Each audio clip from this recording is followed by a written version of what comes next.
Hello, book readers. I completed my first book of 2026, and I started this in December and kind of just plogged away at it. I had already done 80 books, I think, last year. I don't know if that's right. Anyway, more than 52 because that's the number of weeks. I'd read more than one a week. Might have been 60 or 7. I don't remember. Anyway, I kind of laid low in December and just kind of barely plogged away at this. But this morning I got to the end of it, kind of. I'll tell you why. This book is 377 pages long, quite thick. But in reality, for most people, it's a 74-page read. And the reason is the first 74 pages are about his upbringing and his origin and his college life and his working habits and all of the basis for becoming an inventor. And then after that, it is technical writings about Tesla coils and different devices that he either invented or proposed to invent. And a lot of the things that he asserted could be invented perhaps have been invented in secret or have yet to be invented, because they're quite dangerous. Like you've likely heard of the Tesla death ray, where he could beam basically an attack anywhere on the planet through the air. And it's the same premise for wireless electricity. And it's kind of interesting because the telephone company for years has used copper cable, and now thieves are stealing it all. And the system is now going through a revamp where most people are getting their internet through either fiber optic or through the air now. They've got towers where you can just have it beamed to your router, and there's no use for cables or any of that stuff. There's an interesting section in the long second half of this book where he discusses the demise of copper, and that already happened a long time ago in the utility industry. Basically, copper got replaced with aluminum, and he spoke of this long well in advance. Hi, Shockwave or Shock Zone. Yeah, because of the cost constrictions of copper, aluminum being cheaper, and now basically all electric cables are aluminum. So a little about my background. I worked in electric engineering for 26 years, and 17 and change of it was in electric engineering, and the rest of it was in cost estimating for a major utility company.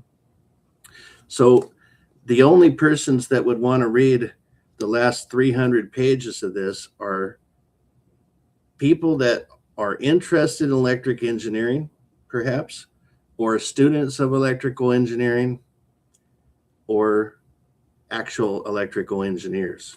So if you're just a regular person, you want to know about Nikola Tesla, you're not going to be reading the last part unless you're really, really a glutton for punishment, because it has a lot of deep dive stuff in it. And you won't understand the drawings for the most part, which, deal with polarity and three-phase power and resistance and coils and,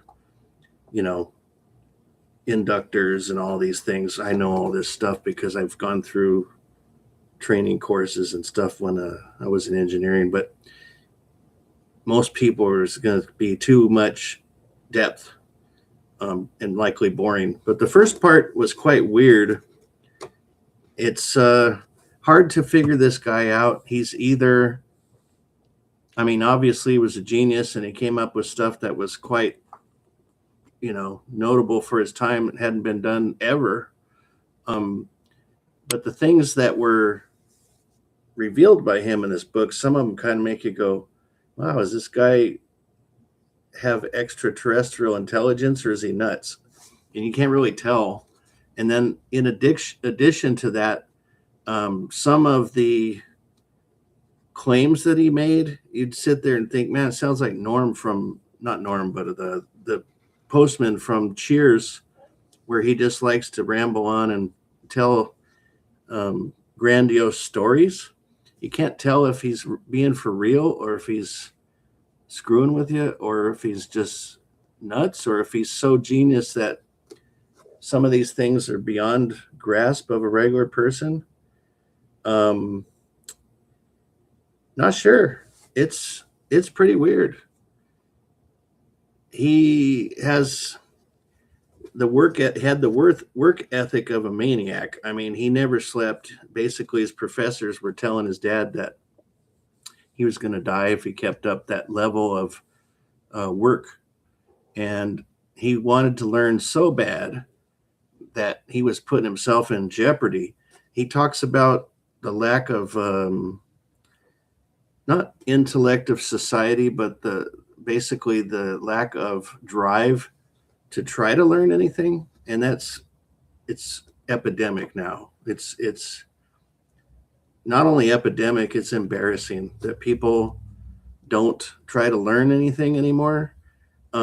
There's a lot of I actually looked this up today, the dumbing of society, and IQs collectively have been going down for decades in not just regions that are lacking access to education, but places that have access to education, United States, Britain, France.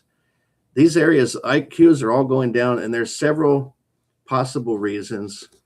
Part of it is the remedial, mundane tasks that people are being assigned if they don't have proper education, does not require them to use any difficult functions of their brains, so they become stagnant and basically just rot away in essence. The other one is that there's a lot of chemicals and plastics and things that are endocrine blockers in our bodies that damage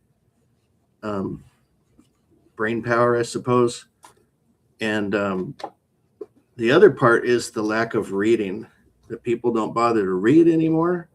And also in the introductory educational institutions, they are not focusing on math and things that require you to use logic, rather than just, okay, here's what this means and now you're done. You have to actually entertain those parts of your mind to improve your mental capacity. And if you don't regularly exercise those parts of your mind, they atrophy. So there's some discussion of that. He's a very hard guy to figure out. That 74 pages will, if you get through that, it will perplex you. And then it's up to you if you want to keep reading on past that number. Let's see, did I say, it looks like it might even be before 74. 64, not 74. So his other writing and lectures starts after 64 pages. And then the rest of it is all technical specification kind of stuff. So yeah, it's kind of a mixed bag. It's an introduction to his life with his own speaking, and whether or not that is enough to fulfill your desire to learn about Tesla, probably not. But maybe you could watch other shows and stuff. There's some documentary videos out there about him, and you're probably going to learn a lot from those too that is not in this. But very complex guy, hard to figure out.